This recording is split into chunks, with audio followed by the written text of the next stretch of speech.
Hi, I'm Dr. Amy French of the Humanities Learning Center at Delta College, and I'm here with my colleague, Professor Jennifer Niester Mika, and she's of our English department, and she's graciously said she'd join us today to tell us about this cool assignment that she does in her class. And I'm intrigued. I actually asked her not to tell me too much about it because I want to be surprised too, and I love learning. So welcome. Thanks for joining us, Professor Niester Mika. Thanks for coming to the studio today, which, of course, her house and my house. But happy to be here. Thank you. So tell us a little about the assignment. What's going on? This assignment, I like to call it, is kind of like one of those unintentional ripples from my doctoral research. I'm an online instructor primarily, which has worked out really well for me this year. Yeah. One of my research questions when I was doing my dissertation was, how can students do experiential learning in online environments? So we typically think of experiential learning, this hands-on type of learning. In an educational environment, we think of service learning.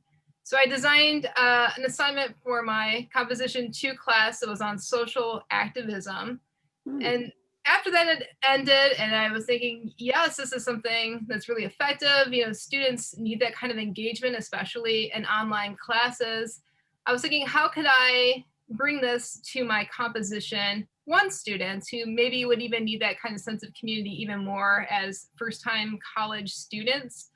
So when thinking about that, how I distinguish between my Composition 1, which we call at Delta College English 111, and my Composition 2, which is what we call English 112. So I think of Composition 1 as writing and research in order to improve one's life.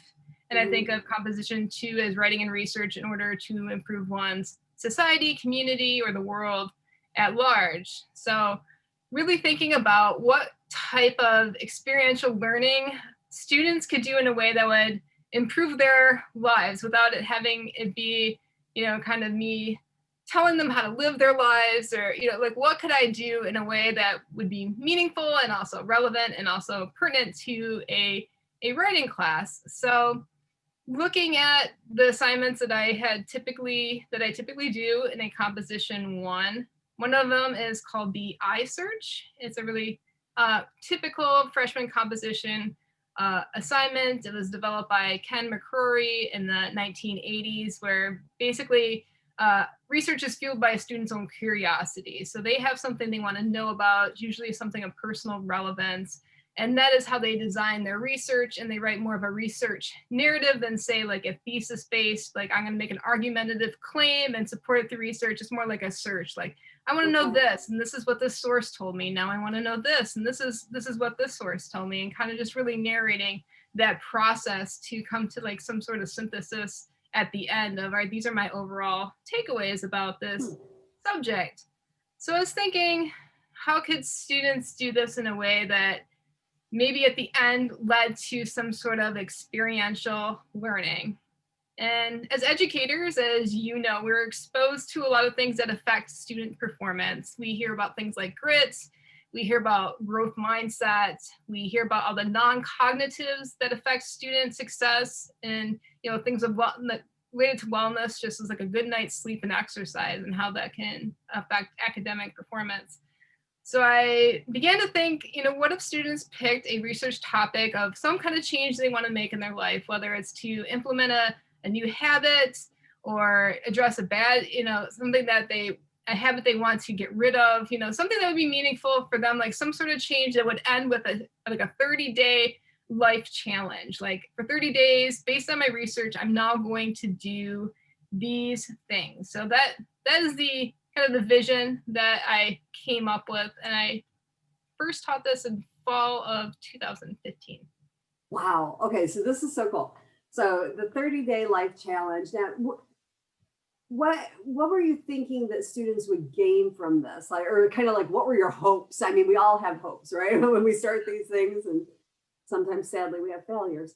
But we always have these hopes that our students are going to come away with something. So what were yours?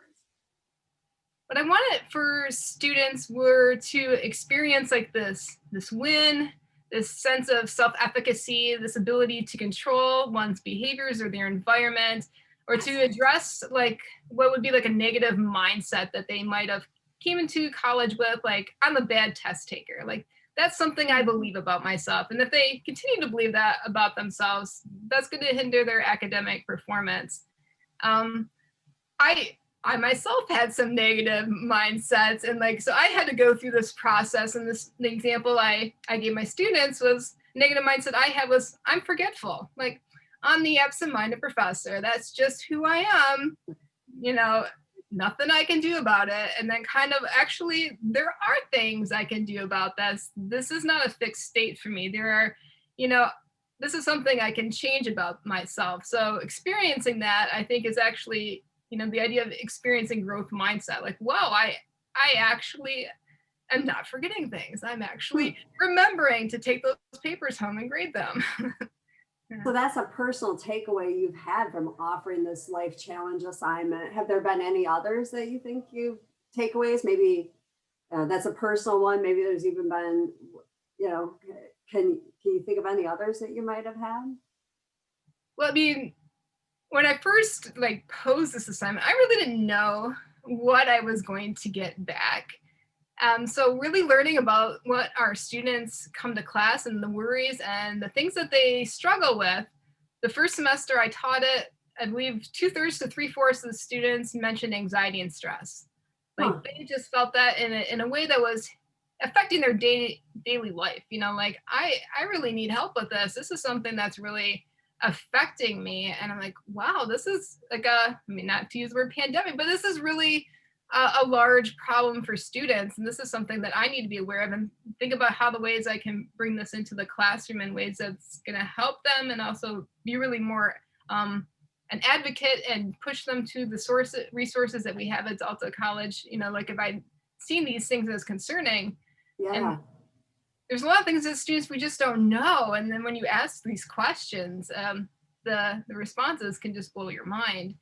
Like, wow, you're going through so much right now. So for me, it made me a more empathetic instructor. So that was one of the takeaways.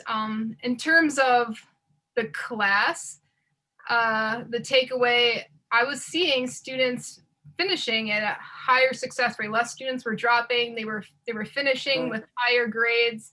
And I wasn't sure if it was just my imagination or this is an anomaly. Is there something else going on? So I went to institutional research at Delta College and asked, did this assignment, this new implementation of this theme in the course, did it actually statistically significantly affect student success? And turned out it did. It did actually improve student success. So that was like, wow, I had no idea when I started this kind of what it would end up with. And as I stated before, the things that students that were willing to take on was inspiring. It was humbling.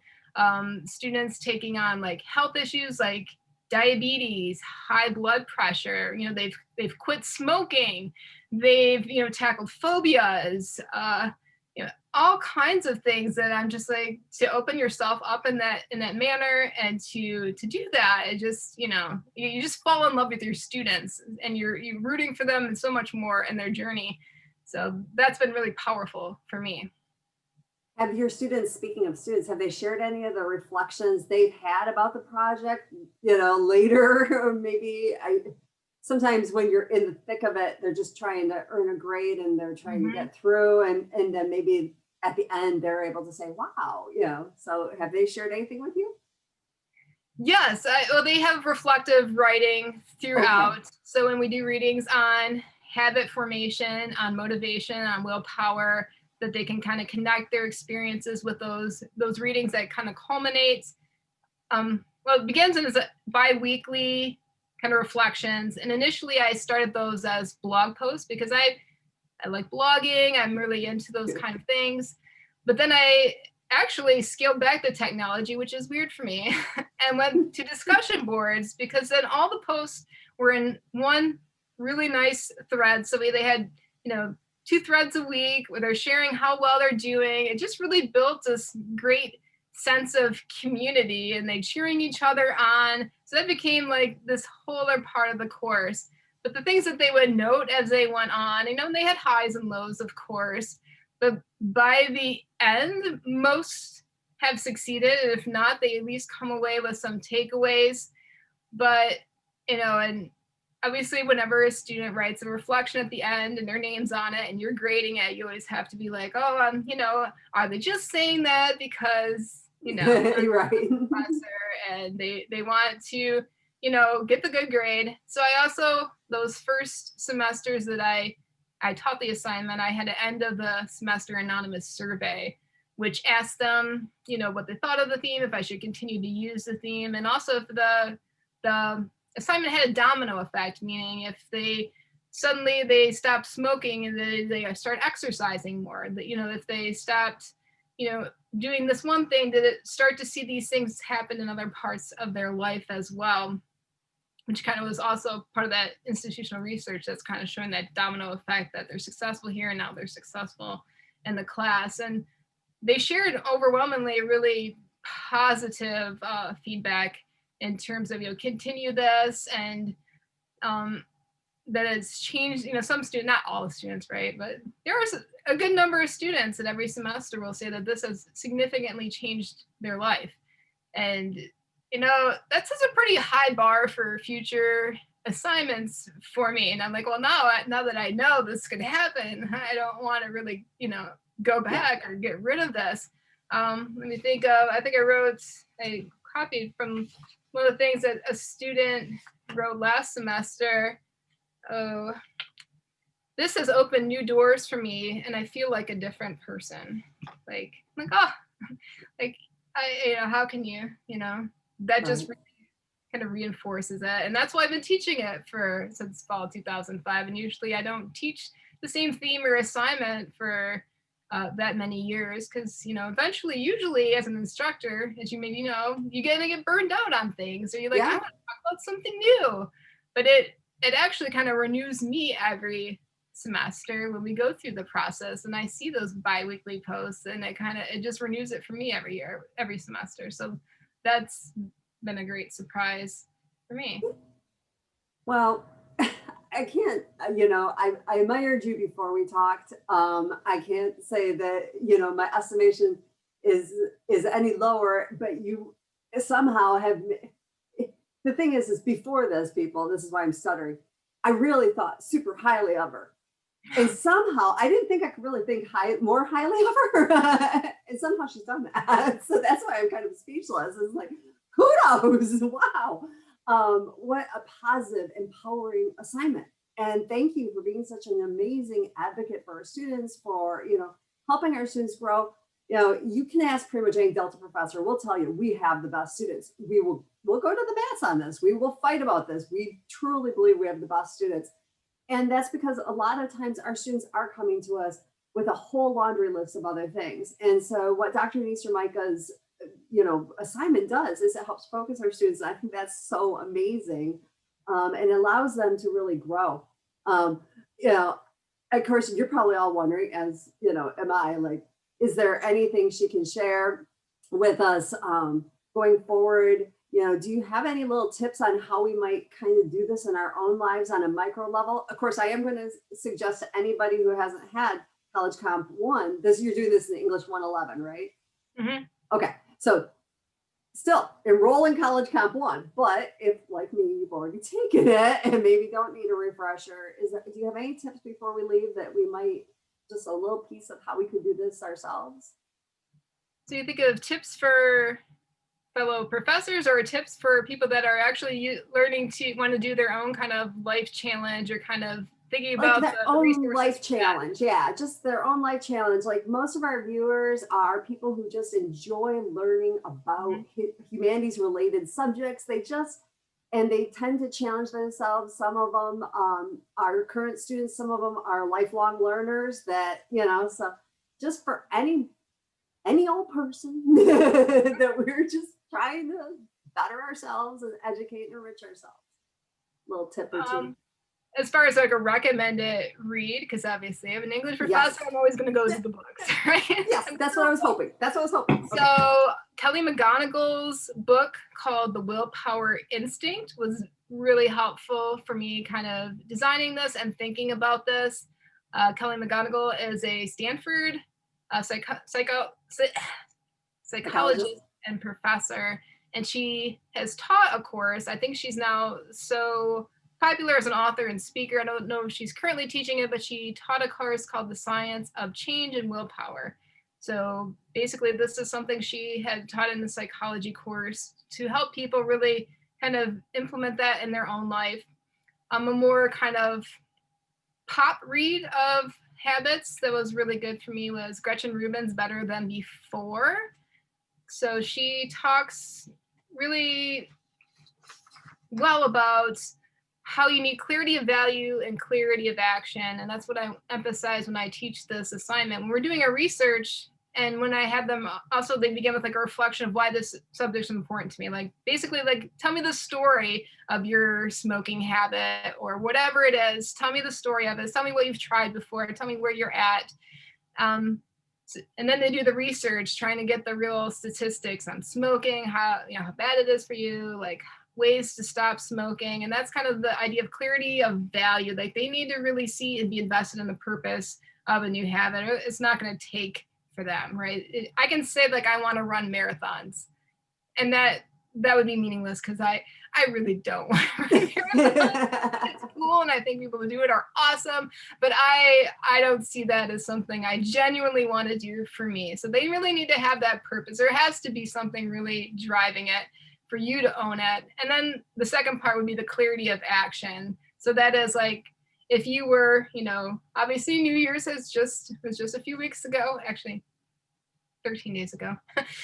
So, every year a lot of people say, I want to be healthier, right? I'm going to be healthier this year, but that's meaningless unless you have like some sort of action plan of like, I'm going to get up on Mondays and Wednesdays and Fridays, I'm going to do these things from 6 a.m. to 6:30. I'm going to fill up this water bottle and I'm going to take it to work. Like, unless you have these clear actions set out for you, you are just going to wander and not really have that kind of clarity to follow your plan. So they always end the research with a very specific plan. Like, this specifically is what I'm going to be doing for 30 days. These are the resources I'm going to be using. They supplement it when they're doing their biweekly post with a review essay on a product to help them. So like it could be an app, it could be a workout, it could be a recipe, So they're trying out things that could possibly kind of help them along the way. And that's always fun. It's fun to try things, right? Yeah. I'm a geek about that kind of stuff anyway.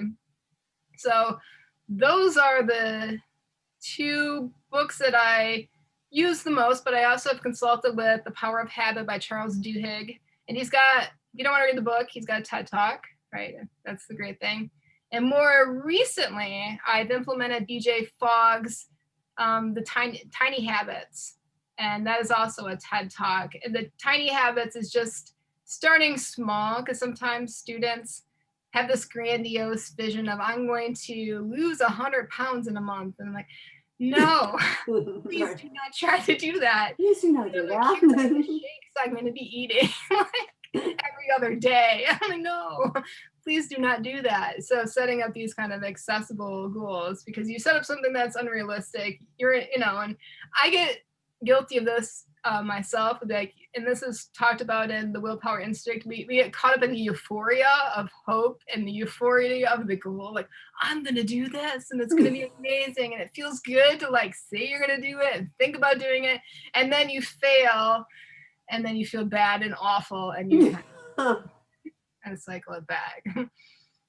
Well, I will link to as much as I can that Dr. Niester Mika just said. I will put, I've got them, I wrote everything down, and so I'll clarify with her afterwards. And they'll be all in the description here, folks. So you can just look under in the description and we'll link to as much as we can so that you can then do that yourself. Thank you so much. Thank you for joining us today. Thank you for giving of your talent to not only our students, but to us as faculty. She's wonderful. I'll tell you, she's always very giving to her colleagues and helping us grow as professors. And so I have immense respect for you. Thank you for this positive, empowering assignment and for helping those of us at home who might want to be able to do this, just a little microcosm. I appreciate you joining us today. Thank you so much for having me and for showing the interest. And well, it was good having you.